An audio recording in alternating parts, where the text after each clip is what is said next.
આપ સર્વને પ્રભુ ઈસુના સામર્થ્ય નામમાં પ્રેમી સલામ. બોલો સલામ, હાલેલુયા. આજના સુંદર સમયને માટે આપણે ઈશ્વર પિતાનો આભાર માનીએ, ઈશ્વર પિતાનો જય જયકાર કરીએ. આપણે પાછલા એપિસોડમાં જોયું હતું કે પ્રભુ ઈસુ પરમેશ્વરનો પુત્ર છે. એ વિશે કોણે કોણે કઈ કઈ પરિસ્થિતિમાં અંગીકાર કર્યો, અને આ વિષય પર આપણે કુલ 7 બાબતો શીખવાના છે, જેની અંદરથી આપણે 2 બાબતો શીખ્યા છીએ. અને પહેલી બાબત હતી કે ખુદ પરમેશ્વરે પ્રભુ ઈસુ વિશે જાહેરાત કરી કે જ્યારે પ્રભુ ઈસુ બપ્તિસ્મા લઈને બહાર આવ્યા ત્યારે આકાશ ઉઘડી ગયું અને કબૂતરના રૂપમાં પવિત્ર આત્મા ઉતર્યો અને આકાશવાણી થઈ કે આ મારો વાલો દીકરો છે, એના પર હું પ્રસન્ન છું. એ પહેલો સાક્ષી જે ખુદ ઈશ્વરે આપેલી પ્રમાણ સાબિતી, જે ખુદ ઈશ્વર આપેલી, એ આપણે જોઈ. બીજી સાબિતી આપણે જોયેલી, અને એ આપણે યોહાને લખેલી સુવાર્તામાંથી આપણે જોયેલી, અને એ છે 4થા નંબરનો જે શિષ્ય બન્યો નથાનિયેલ, જે બિલકુલ નકારાત્મક મનોભાવથી પીડાતો હતો. એના વ્યક્તિગત જીવનમાં નિરાશાઓ અને હતાશાઓ હતી, પરંતુ પ્રભુ ઈસુ પાસે આવતાની સાથે પ્રભુ ઈસુએ કીધું કે કાલે તું અંજીરી તળે હતો, અને વાત જાણીને નથાનિયેલ ઘણો આશ્ચર્યચકિત થયો અને લાગ્યું કે મારા જીવનની અંગતમાં અંગત વાત આ વ્યક્તિએ કહી દીધી. એટલે કોઈ સાધારણ માણસ નથી, પણ એણે કહ્યું કે રાબી, તું દેવનો દીકરો છે. તો એણે પણ અંગીકાર કર્યો. તો ગયા એપિસોડમાં આપણે 2 મહત્વની મુદ્દાઓ, મહત્વની બાબતો જોયેલી. એક, પરમેશ્વરે સાબિતી આપી કે આ જે વ્યક્તિ છે, એટલે કે જે બપ્તિસ્મા લઈને બહાર આવે છે, કોઈ સાધારણ વ્યક્તિ નથી, પણ મારો વાલો દીકરો છે. પછી આપણે નથાનિયેલના અંગીકાર વિશે જોયું. આજે આપણે એ જ 7 મુદ્દામાંના ત્રીજા મુદ્દામાં 7માની ત્રીજી બાબતને આપણે જોવાના છે, અને ત્રીજી બાબત વિશે આપણે આજે શીખવાના છે. ત્રીજી બાબત મારા અને તમારા જીવનમાં બહુ લાગુ પડે છે. કેમ લાગુ પડે છે એનું કારણ તમને કહું છું કે આપણે બધા જ મનુષ્યનું જીવન જીવીએ છીએ, એટલે સુખ અને દુઃખ આપણા પર પ્રભાવી છે. આપણે અમુક પરિસ્થિતિમાં સુખમાંથી પસાર થવું પડે છે, અને અમુક એવી વિકટ પરિસ્થિતિ આપણા જીવનમાં આવી જાય છે કે જેનો કોઈ હલ આપણી પાસે નથી હોતો. અને આવી વિકટ પરિસ્થિતિમાં આપણને ઈશ્વરની જરૂર પડે છે, ઈશ્વરના પુત્ર પ્રભુ ઈસુની જરૂર પડે છે, અને ઈશ્વરના પવિત્ર આત્માની આપણને જરૂર પડે છે. મારા અને તમારા જીવનની વાસ્તવિકતા છે કે સુખ અને દુઃખમાં આપણે આપણું જીવન વિતાવીએ છીએ. માનવી જીવનની એક એવી એક સચ્ચાઈ અને વાસ્તવિકતા છે કે સુખ કરતાં એના જીવનમાં દુઃખ વધારે છે. સુખ એ જેમ તેમ કરીને મેનેજ કરી લે છે, પરંતુ દુઃખ એ મેનેજ નથી કરી શકતો. અને આજે ત્રીજા મુદ્દામાં, ત્રીજી બાબતમાં આપણે એક એવા પરિવારની વાત કરવાના છે, એક એવી બહેનોની વાત કરવાના છે, એક એવી સ્ત્રીની વાત કરવાના છે કે જેના જીવનમાં દુઃખોનો પહાડ તૂટી પડ્યો. એના જીવનનો મૂળાધાર, એના જીવનનો આશ્રય, અને એના જીવનનું જે સપોર્ટર હતો, જે વ્યક્તિ એના માટે સૌથી મહત્વપૂર્ણ વ્યક્તિ હતો, એ વ્યક્તિ એના જીવનમાંથી હંમેશને માટે દૂર થઈ જાય છે. અને આવી પરિસ્થિતિમાં માણસ શું કરે? એ બેબાકળો બની જાય, તૂટી જાય, હારી જાય, રડી ઉઠે, સહેમી ઉઠે, અને એને પોતાને પણ જીવન જીવવાનો કોઈ રસ નહીં રહે. પણ આજે આપણે એક એવી વાત સાંભળવાના છે કે જે નામુમકિન હતી દુનિયાને માટે, નામુમકિન છે વિજ્ઞાનને માટે, અને નામુમકિન છે મારા અને તમારા માટે. પણ એ નામુમકિન, અસંભવ ઘટના સંભવ પામે છે. અને એ બાબતને આજે આપણે ત્રીજા મુદ્દા તરીકે આ બીજા એપિસોડમાં, કે પ્રભુ ઈસુ પરમેશ્વરનો પુત્ર છે, એની સાબિતીના રૂપમાં આપણે આ મુદ્દો જોવાના છે. અને એના માટે આપણે સૌથી પહેલા યોહાને લખેલી સુવાર્તા, તેનો 11મો અધ્યાય અને 27મું વચન આપણે આજના એપિસોડનો પહેલું વચન આપણે વાંચીએ. આ વચન વાંચું તે પહેલા એક પૂર્વ ભૂમિકામાં તમને થોડીક વાત કરવા માંગુ છું કે આ એક એવી વ્યક્તિ કહે છે કે જેના જીવનમાં હવે આશા જેવું કાંઈ જ નથી, જેના જીવનમાં ભારોભાર નિરાશા છે, જેણે માની લીધું છે કે હવે કશું જ થાય એવું નથી. માની લીધું જ નથી, પરંતુ એની વાસ્તવિકતા જ એ છે કે હવે કાંઈ થાય નહીં, સમય પૂરો થઈ ગયો, પરિસ્થિતિ હવે અમારા હાથમાં નથી. અને એવી પરિસ્થિતિમાં જે અંગીકાર કરે છે ને, એ અંગીકાર આજે મારે ને તમારે કરવાનો છે યોહાની લખેલી સુવાર્તા તેનો 11મો અધ્યાય અને 27મા વચનમાં એ સ્ત્રીએ જે અંગીકાર કરેલો છે એ સ્ત્રી વિશે આપણે ઝીણવટથી જોઈશું, પણ પહેલા સમજીએ કે અંગીકાર શું છે. વચનમાં લખ્યું છે, તે એટલે કે માર્થા તેને કહે છે કે હા પ્રભુ, મેં વિશ્વાસ રાખ્યો છે કે તું દેવનો દીકરો ખ્રિસ્ત જે જગતમાં આવનાર છે તે જ છે. તાળી પાડીએ આપણે. હાલેલુયા. ભલા ભાઈ બહેનો, જ્યારે આપણે આ વચન વાંચીએ છીએ ને ત્યારે આપણને બહુ કાંઈ આશ્ચર્ય નથી થતું. આપણે વારંવાર બાઇબલ વાંચ્યું છે, બાઇબલની આ ઘટના વિશે આપણને ખબર છે, એટલે આપણે એને બહુ સાધારણ સ્તર પર સમજવાની કોશિશ કરીએ છીએ. આપણે બહુ આસાનીથી સમજી પણ લઈએ છીએ કે હા, મેં વિશ્વાસ રાખ્યો છે કે તું દેવનો દીકરો ખ્રિસ્ત જે જગતમાં આવનાર છે તે જ છે. જ્યારે આપણે કોઈક શબ્દોમાં યા વાક્યોમાં લખેલી વાત વાંચીએ છીએ ને તો બસ એ વાંચનમાં લઈએ છીએ, પણ વાસ્તવિક જીવનમાં જો આપણા જીવનમાં આવી ઘટના ઘટે ને જે માર્થા અને મરિયમની ઉપર વીતી, તો આપણે આ શબ્દો નહીં પોકારી શકીએ. મનુષ્ય જીવનની આ વાસ્તવિકતા છે કે જ્યારે બીજા પર આવે છે ને ત્યારે એને નથી ખબર પડતી, પણ જ્યારે એ પોતા પર આવે છે ત્યારે માણસ હારી જાય છે, સહેમી જાય છે. હું અને તમે જ્યારે વારંવાર બાઇબલમાં વચનો વાંચીએ છીએ ત્યારે આપણે એ સ્ટોરી માર્થા અને મરિયમની સમજીએ છીએ, આપણે એ વાત લાજરસની સમજીએ છીએ, પરંતુ નહીં, એ મારી અને તમારી વાત છે. શું છે ઘટના આપણે જાણીએ છીએ, અને એને માટે 11મા અધ્યાયના કેટલાક વચનો આપણે વાંચવા પડશે જેથી આપણે એની પૂર્વ ભૂમિકા સમજી શકીએ. યોહાની લખેલી સુવાર્તા તેના 11મા અધ્યાયના પહેલા વચનમાં જે લખ્યું છે ધ્યાનથી સાંભળ્યું. હવે મરિયમ તથા તેની બહેન માર્થાના ગામ બેથાનિયાનો લાજરસ નામે એક જણ માંદો હતો. આ અધ્યાયની શરૂઆત બહેનોના નામથી થાય છે, ગામના નામથી થાય છે, ભાઈના નામથી થાય છે, અને ચોથું વર્ણન માંદગીનું આવે છે. એટલે કે કુટુંબનું વર્ણન આવે છે, અને કુટુંબની અંદર જે પરિસ્થિતિ છે એ પરિસ્થિતિ છે માંદગી. આજે હું અને તમે કુટુંબના સદસ્ય છે, પરંતુ અફસોસની વાત છે આપણા કુટુંબની પહેચાન નકારાત્મક રીતે થઈ રહી છે. આપણા કુટુંબની પહેચાન યા તો બીમાર, યા તો ગરીબ, યા તો તકલીફવાળા, યા તો આવાના, આ તો આવાનો, આ તો આવા, એ રીતે લોકો આપણા વિષયમાં ગલત રિવ્યૂઝ રાખે છે, ગલત વિચારધારા રાખે છે. એ કુટુંબનું વર્ણન મળતાની સાથે જ એના વાસ્તવિકતાનું પણ વર્ણન કરી દેવામાં આવ્યું કે મરિયમ, માર્થા, બેથાનિયા ગામ અને લાજરસ, આ 4 બાબતોનું વર્ણન કરતા કરતા 5મી વાત આવે છે, એક જણ, લાજરસ નામે એક જણ માંદો હતો.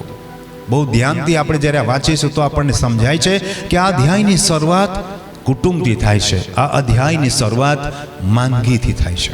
આ જિંદગીની વાસ્તવિકતા છે. પણ જોઈએ આપણે હવે મરિયમ તથા તેની બહેન માર્થાના ગામ બેથાનિયાનો લાજરસ નામે એક જણ માંદો હતો. જે મરિયમે પ્રભુને અત્તર ચોડ્યું હતું તેના પગ પોતાને ચોટલે લૂછ્યા હતા, તેના ભાઈ લાજરસ માંદો હતો. તમે બરાબર ધ્યાનથી વાંચ્યું નહીં? પહેલા વચનમાં આપણે 3 પાત્રો અને એક ગામનું નામ જોઈએ છે, અને 5મી બાબત જોઈએ છે માંદગી. પરંતુ બીજા વચનમાં જો પાછું કંઈક રિપીટ થાય છે, શું થાય છે? તેનો ભાઈ લાજરસ માંદો હતો. જો બીજા વચનમાં કહેવાની જરૂર નહીં હતી, પહેલા વચનમાં કહી દીધું કે લાજરસ નામનો એક માણસ માંદો હતો, પાછું રિપીટ કરવાની જરૂર નહીં હતી. પણ પવિત્ર આત્મા આપણને બહુ સ્પષ્ટતાથી શીખવાડવા માંગીએ છે કે 2 વખત માંદગીનું નામ અને 2 વખત લાજરસનું નામ આવે છે. કેટલી હદે માંદગી લોકો પર પ્રભાવિત છે. 3જું વચન કે છે, એ માટે બહેનોએ તેને કહેવડાવી મોકલ્યો કે પ્રભુ જેના પર તું પ્રેમ રાખે છે તે માંદો છે. કેટલી વખત માંદગીનું વર્ણન આવ્યું જોયું? 3 વખત માંદગીનું વર્ણન 3 વચનમાં આવે છે. કેટલી હદે માંદગી છે ને, તો આપણે પછી પરિણામ જોઈશું કે આ માંદગી કેટલી ખતરનાક માંદગી હતી. આ માંદગીનું પરિણામ શું આવે છે ને એ આપણે જોઈશું. પહેલા વચનમાં માંદો છે, બીજા વચનમાં માંદો છે, ત્રીજા વચનમાં માંદો છે. આ માંદા લોકો મનથી થઈ ગયા છે, લોકો શરીરથી માંદા થઈ ગયા છે, લોકો વિચારથી માંદા થઈ ગયા છે, લોકો આધ્યાત્મિક રીતે માંદા થઈ ગયા છે, લોકો કમજોર અને સતત કમજોર થઈ રહ્યા છે. તમે બહુ ધ્યાનથી સાંભળો, 3 વચનમાં રિપીટ થાય છે, માંદો છે, માંદો છે, માંદો છે. અને 4થું વચન કહે છે, પણ ઈશુએ એ સાંભળીને કહ્યું કે જેથી મરણ થાય એવો આ મંદવાડ નથી, પણ તે દેવના મહિમાને અર્થે છે. તેથી દેવના દીકરાનો મહિમા થાય. આપણે દેવના દીકરા વિશે જોઈ રહ્યા છો. હવે માર્થા તથા તેની બહેન તથા લાજરસ ઉપર ઈસુ પ્રેમ રાખતો હતો. ઈસુ તમને ને મને પ્રેમ કરે છે. એક તરફ મારા ને તમારા જીવનમાં બીમારી રાજ કરે છે, તકલીફો રાજ કરે છે, સમસ્યાઓ રાજ કરે છે, તો બીજી તરફ સમજવા જેવી વાત છે, ઈસુ તમને પ્રેમ કરે છે. તાળી પાડીએ આપણે હાલેલુયા. હા, એક સાધારણ માનવી તરીકે, એક સાધારણ કુટુંબ તરીકે, એક મધ્યમ વર્ગીય પરિવાર તરીકે આપણે બધા જ દેવામાં છે, તકલીફમાં છે, નિરાશામાં છે, હતાશામાં છે. આપણી પાસે પૈસા નથી, આપણી પાસે આપણી જોગવાઈઓ નથી, આપણી પાસે જરૂરતો પૂરી કરી શકવાની ક્ષમતા નથી. પણ એના કરતાં મોટી વાત છે, પ્રભુ ઈસુ આપણને પ્રેમ કરે છે. પ્રભુ ઈસુના નામમાં તાળી પાડીએ, પ્રભુને મહિમા આપીએ. છઠ્ઠું વચન વાંચીએ. તે માંદો છે. કેટલી વખત થઈ ગયું માંદો માંદો માંદો? કેટલી વાર થઈ ગયું? 4 વખત માંદગીનું નામ આવે છે. જુઓ, માંદગીનું વર્ણન 4 વખત આવે છે. એવી તેને ખબર મળી ત્યારે પોતે જ્યાં હતો તે જ ઠેકાણે તે 2 દાડા રહ્યો. એક તરફ પ્રભુ પ્રેમ કરે છે તો બીજી તરફ કહે છે રવા દો, હજી 2 દિવસ હજી ઇંતજાર કરીએ. ઘણી બધી વખત તમારા ને મારા જીવનમાં એવું થાય છે કે પ્રભુ મારી મદદ માટે આવતો કેમ નથી? શા માટે મને તરછોડી રહ્યો છે પ્રભુજી? માર્થા ને મરિયમ જ્યારે એનો ભાઈ છેલ્લા શ્વાસ ગણતો હશે તો મનોમન કલ્પાંત કરતી હશે ને કહેતી હશે, પ્રભુ તું અમને આટલો પ્રેમ કરે છે પણ આવતો કેમ નથી? પ્રભુ અમે તને કહેણ મોકલ્યું તોય તું આવતો નથી. પ્રભુ તું તો અમને કેટલો પ્રેમ કરે છે. પ્રભુ તું તો વારંવાર બેથાનિયા અમારા ગામ આવીને અમારા ઘરે રહે છે, અમારા ઘરે ખાય છે, અમારા ઘરે તું તને અમે આવકારીએ છીએ. ને જ્યારે મારી જરૂર પડી, મારા ભાઈની માંદગીને સમય આવ્યો, તે આટલા બધા ચમત્કારો કર્યા. જ્યારે મારા ઘરે સમસ્યા આવી, તું ક્યાં છે પ્રભુજી? આ સવાલ માર્થા મરિયમનો નથી, આ સવાલ તમારો ને મારો છે. માર્થા ને મરિયમની મનઃસ્થિતિ કેવી હશે? ગયા એપિસોડમાં આપણે નાથાનિયેલના મનઃસ્થિતિ વિશે જોયું. આજે આપણે માર્થા અને મરિયમની મનઃસ્થિતિ વિશે જોઈએ. માર્થા અને મરિયમની પાસે એક જ આશા હતી, પ્રભુ ઈસુ. એમને કહી મોકલ્યું કે પ્રભુ તું આવ, મારો ભાઈ માંદો છે. પ્રભુ નહીં આવ્યા. સાંભળ્યા પછી, માહિતી મળ્યા પછી, સમાચાર મળ્યા પછી પ્રભુ જાણી જોઈને 2 દિવસ ડિલે કરે છે, રાહ જુએ છે. તમને એવું લાગે છે ઘણી બધી વખત કેમ પ્રભુ મને મદદ નથી કરતો? શા માટે? પ્રભુ તો પ્રેમ કરે છે, પ્રેમ કરે છે, કહે છે ઈશ્વર પ્રેમ છે, એવું બાઇબલનું વચન કહે છે. પ્રભુ મને પ્રેમ કરે છે, બધું જ બરાબર. જ્યારે મારી જરૂર છે ત્યારે જ પ્રભુ નથી આવતો, ત્યારે જ પ્રભુ મને નથી સહાય કરતો.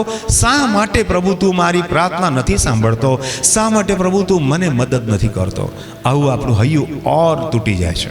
એક તરફ એમનો એકનો એક ભાઈ લાજરસ મરણ તોલ માંદો છે, મરવાના છેલ્લા શ્વાસ ચાલે છે, તો બીજી તરફ એનો ભાઈ જ નથી મરી રહ્યો, બીજી તરફ માર્થા અને મરિયમની આશા પણ મરી રહી છે. કેમ કે એમનો વહાલ સોયો એકનો એક ભાઈ હાલ મરણતોલ માંદો છે.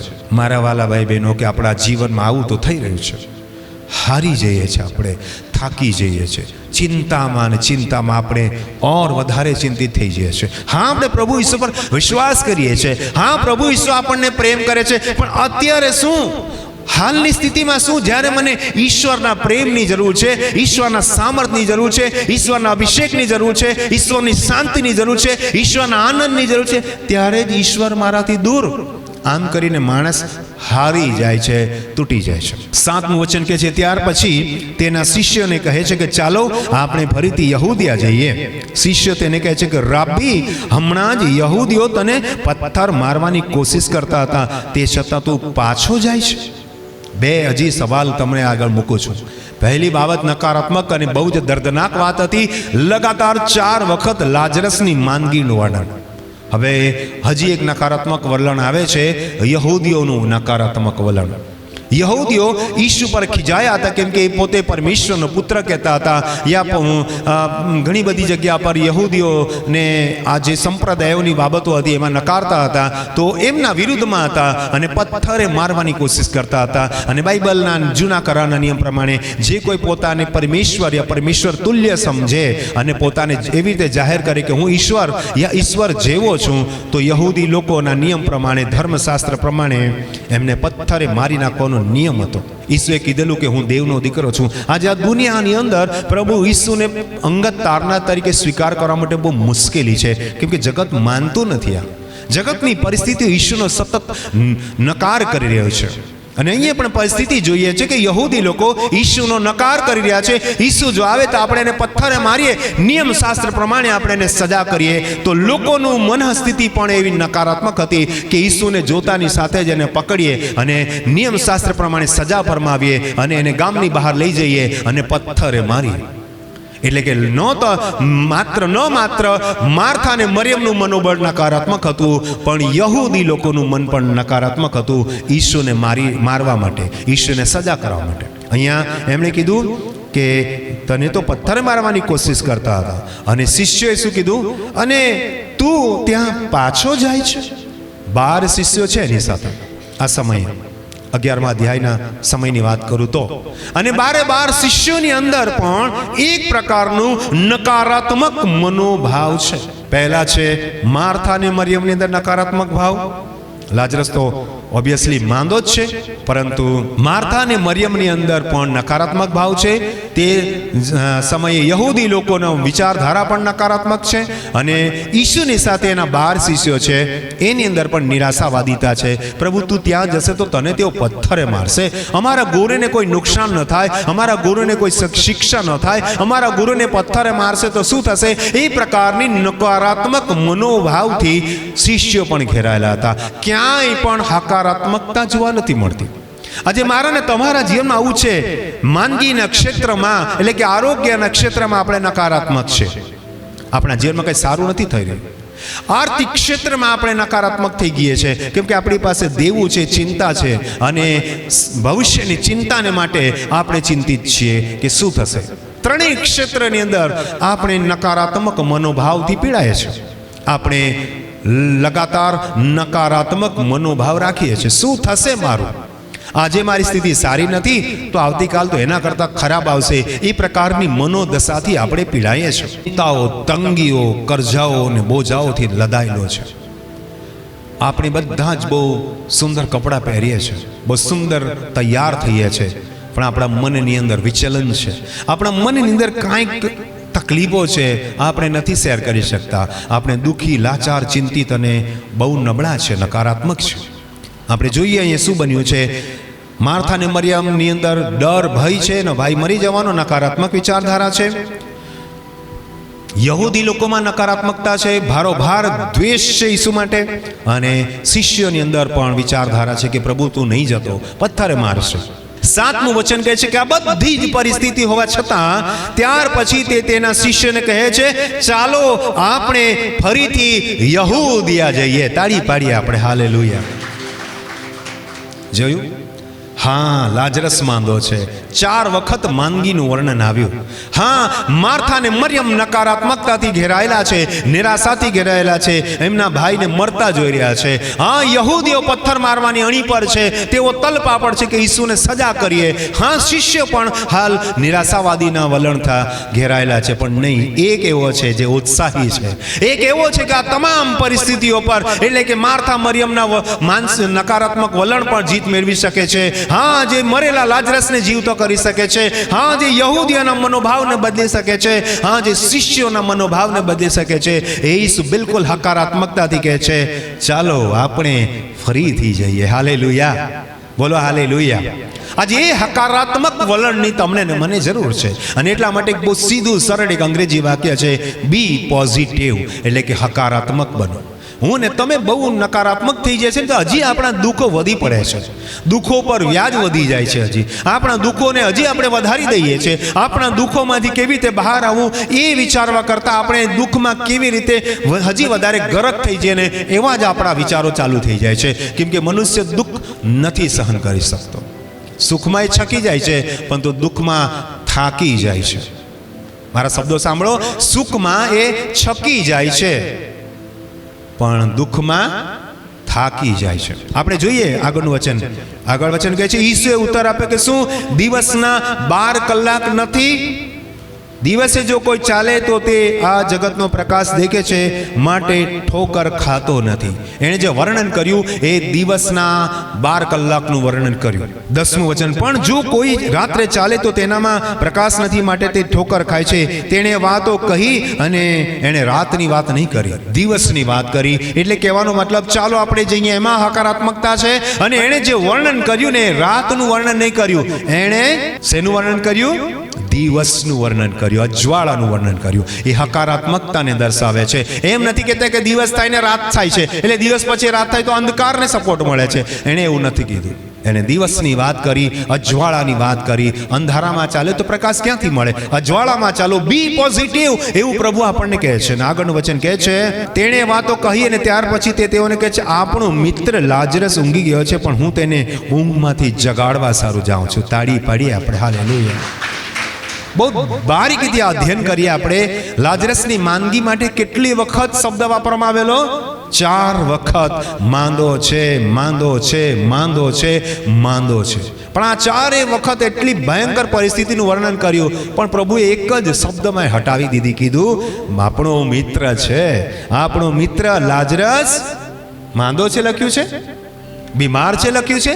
નહીં, ઊંઘી ગયો છે, આરામ કરે છે, ઊંઘી ગયો છે, અને હું તેને ઊંઘમાંથી જગાડવા જવાનું છું. જો કેટલી અદ્ભુત વાત કરી પ્રભુએ. એને ખબર છે એ મરી ગયો છે, માંદગીમાંથી પરિસ્થિતિ બદલાઈ ગઈ અને મરી ગયો છે. ના તો એણે માંદગીને મહત્વ આપ્યું, ના એણે મૃત્યુને મહત્વ આપ્યું. એણે ઊંઘમાંથી જગાડવાનું, એટલે કે એને રિસ્ટોર કરવાનું, યા તો એને ફરીથી જીવિત કરવાનું, ફરીથી સજીવન કરવાની આશાવાદી બાબત એણે દર્શાવી. તાળી પાડી આપણે. હાલેલુયા. આજે મારા અને તમારા જીવનમાં છે ને, આશા મરી પરવારે છે, હિંમત હારી જઈએ છે, દર્દ અને દુઃખમાં નિરાશ થઈ જઈએ છે. પ્રભુ તમને ને મને જગાવવા માંગે છે. તાળી પાડીએ ને આપણે. હાલેલુયા. આપણી આશાને પુનર્જીવિત કરવા માંગે છે, આપણી હિંમતને એ પુનર્જીવિત કરવા માંગે છે. પ્રભુએ મૃત્યુનું વર્ણન નથી કર્યું. મૃત્યુને પણ ઊંઘમાં એણે શબ્દ વાપરીને હટાવી દીધો, મૃત્યુની ભાવને હટાવી દીધો, મૃત્યુની સામર્થ્યને હટાવી દીધું. અને જેમ માણસ ઊંઘમાંથી જાગે, એક નેચરલ વસ્તુ છે, એ માંદગીમાંથી સજીવન કરવા માટે જ, એના માટે નેચરલ વસ્તુ છે, એના માટે એકદમ સાધારણ બાબત છે. એ અદ્ભુત ચમત્કાર કરવા માટે પ્રભુ પોઝિટિવલી આગળ વધી રહ્યા છે. તાળી પાડીએ આપણે. હાલેલુયા. અને આ સાબિત કરે છે કે પ્રભુ ઈસુ કોઈ સાધારણ વ્યક્તિ નથી. પ્રભુ ઈસુ પરમેશ્વરનો પુત્ર છે, જેને જીવન તથા મરણ પર અધિકાર આપવામાં આવ્યો છે. એ પ્રભુ ઈસુને માટે તાળી પાડીએ આપણે. અને હું ત્યાંનો તો માટે તમારી ખાતર હર્ષ પામું છું. એટલા સારું કે તમે વિશ્વાસ કરો. પણ ચાલો આપણે તેની પાસે જઈએ. તમે શું કરો? વિશ્વાસ કરો, નકારાત્મક વલણ ન રાખો. અને એમ કરતા તેઓ આવે છે. અને આગળ વચન કહે છે, આપણે વચન વાંચીએ જલ્દીથી. 17મું વચન. હવે જ્યારે ઈસુ ત્યાં આવ્યો ત્યારે તેને માલુમ પડ્યું કે તેને કબરમાં મૂક્યા અને 4 દહાડા થઈ ગયા છે. કેટલા દિવસ થઈ ગયા છે? 4 દિવસ થઈ ગયા છે. હવે બેથાનિયા યરુશાલેમની નજીક, એટલે ગાંવ એકને છેટે હતું. માર્થા તથા મરિયમની પાસે તેઓના ભાઈ સંબંધી દિલાસો દેવા સારું કેટલાય યહૂદીઓ આવ્યા હતા. નિરાશાથી ઘેરાયેલા યહૂદીઓ સમાજના રીત રસમ પ્રમાણે એ બહેનોને, નિરાધાર બહેનોને દિલાસો આપવા ગયા. સહારો આપવા ગયા નથી લખ્યું, દિલાસાના 2 શબ્દો કહેવા માટે ગયા. આ તો પ્રભુએ લઈ આપ્યું, પ્રભુએ લઈ લીધું. આપણે બી આવા પોકળ શબ્દો વાપરીને લોકોને દિલાસો આપવાની કોશિશ કરી છે, પણ આપણા દિલાસાઓ પોકળ છે. બાઇબલ કહે છે યશાયાની અંદર કે જેમ એક માં પોતાના બાળકને દિલાસો આપે છે, તેમ હું દિલાસો આપું છું. તાળી પાડીએ આપણે. ઈસુ આવ્યો છે એ સાંભળીને માર્થા તેને મળવા ગઈ, પણ મરિયમ ઘરમાં બેસી રહી. જો એ જે વર્ણન જોઈએ આપણે. મારે ને તમારે અમુક જગ્યા પર સમાજની બીક રાખવી પડે છે. એક બેન દોડી ગઈ, પણ એક બેસી રહી, કેમ કે સમાજમાં ખરાબ દેખાય. આપણે ઈસુને નથી ઓળખી શકતા. એનું મૂળ કારણ છે, ઘણા બધા લોકો સમાજથી ડરે છે, ધર્મ અને રીતિ રિવાજોથી ડરે છે. ઈસુ આવ્યો છે એ સાંભળીને માર્થા તેને મળવા ગઈ, પણ મરિયમ ઘરમાં બેસી રહી. ત્યારે માર્થાએ ઈસુને કહ્યું, પ્રભુ, જો તું અહીં હોત તો મારો ભાઈ મરત નહીં. હા, બિલકુલ સાધારણ વાક્ય છે. હું અને તમે એની જગ્યા પર હોત ને, આપણે પણ દલીલ કરતે કે પ્રભુ તું આવી ગયો હોત ને તો મારો ભાઈ નહીં મરતે.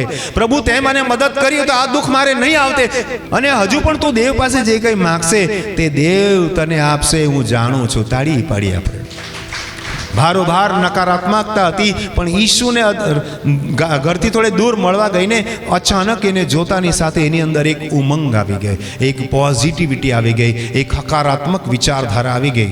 પ્રભુ હજી પણ કંઈ વાંધો નહીં, તું કરી શકે છે. આપણી પાસે એ ભાવ નથી માર્થા જેવો. હા પ્રભુ, ભલે આજે હું સાવ છેલ્લી સ્થિતિમાં આવી ગયો છું, આવી ગઈ છું, હજી પણ તું કરી શકે છે એવું આપણે ભૂલી જઈએ છીએ. હજુ તું કરી શકે છે આપણે ભૂલી જઈએ છીએ. આપણે તો હાર માની લઈએ છીએ. માર્થાએ કીધું હજી પણ તું કંઈક, હજુ પણ તું કરી શકે છે. ઈસુ તેને કહે છે કે તારો ભાઈ પાછો ઉઠશે. તાળી પાડીએ આપણે હાલેલુયા. ઈસુએ તેને કહ્યું કે પુનરુત્થાન તથા જીવન હું છું. જે મારા પર વિશ્વાસ કરે છે તે જો કે મરી જાય તો પણ જીવતો થશે, અને જે કોઈ જીવે છે ને મારા પર વિશ્વાસ રાખે છે તે કદી મરશે જ નહીં. તું શું એવો વિશ્વાસ રાખે છે? દેવના દીકરા તરીકે કબૂલાત કરવાની પરિસ્થિતિ માર્થાની પાસે છે જ નહીં. આ પરિસ્થિતિમાં હું અને તમે હોઈએ એટલે જાણી જોઈને આ વચન મારે અંતિમ વિભાગમાં વાંચવાનું, છતાં મેં પહેલા કીધું, અને એને આપણે શીર્ષક આપેલું, દુઃખિત સ્ત્રીએ અંગીકાર કર્યો કે પ્રભુ ઈસુ દેવનો દીકરો, પરમેશ્વરનો પુત્ર છે. તાળી પાડીએ આપણે હાલેલુયા.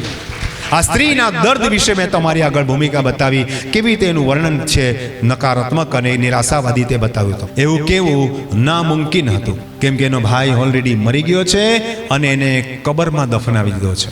તે તેને કહે છે કે હા પ્રભુ, મેં વિશ્વાસ રાખ્યો છે કે તું દેવનો દીકરો ખ્રિસ્ત જે જગતમાં આવનાર છે તે જ છે. તાળી પાડીએ આપણે હાલેલુયા.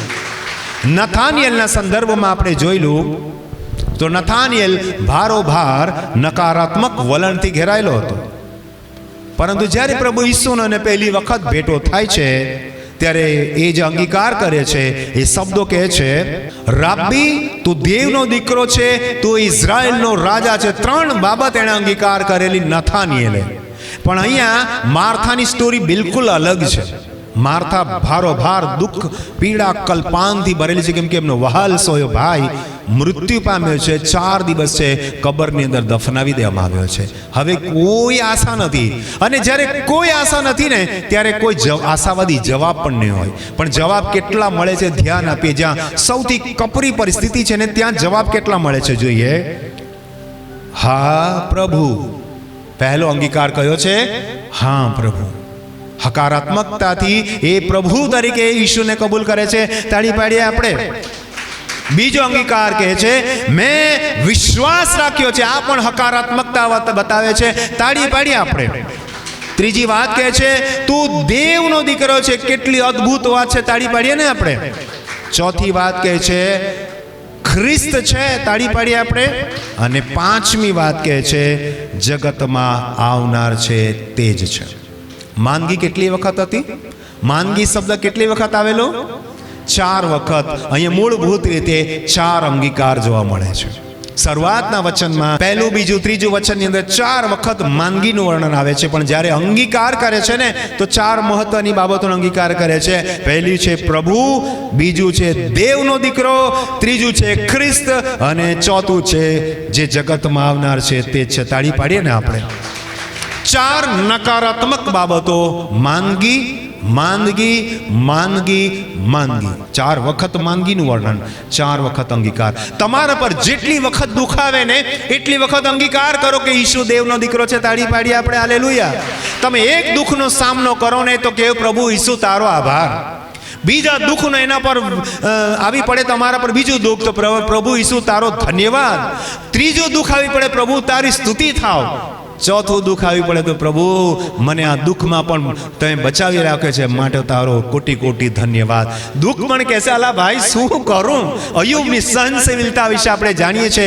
યાકૂબમાં લખ્યું છે કે અયુબની સહનશીલતા વિશે આપણે જાણીએ છીએ. એક પછી એક લગાતાર દુઃખ, લગાતાર દુઃખ, લગાતાર દુઃખ. અયુબે કીધું કે શું પરમેશ્વર પાસે આપણે સુખ જ સ્વીકારીએ, દુઃખ નહીં. આવા દો દુઃખ પણ. તાળી પાડીએ આપણે હાલેલુયા.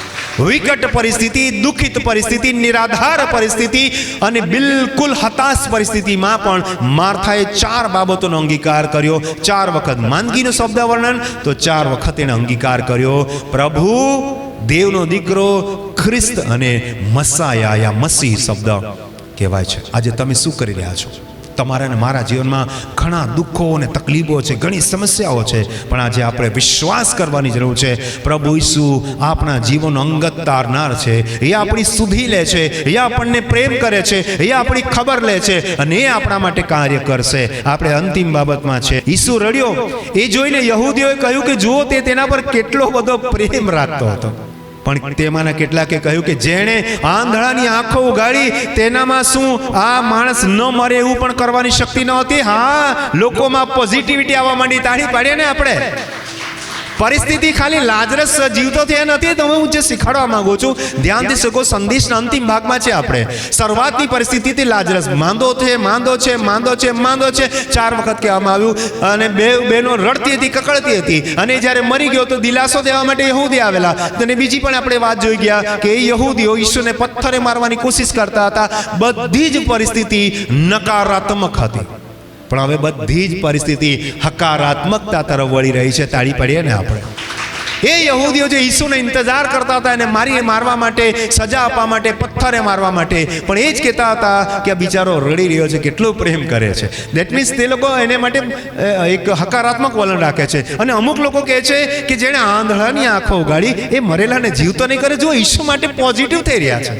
તમે જો 4 પ્રકારનો અંગીકાર કરશો તો દુનિયા બદલી દેશો તમે. તાળી પાડીએ ને આપણે.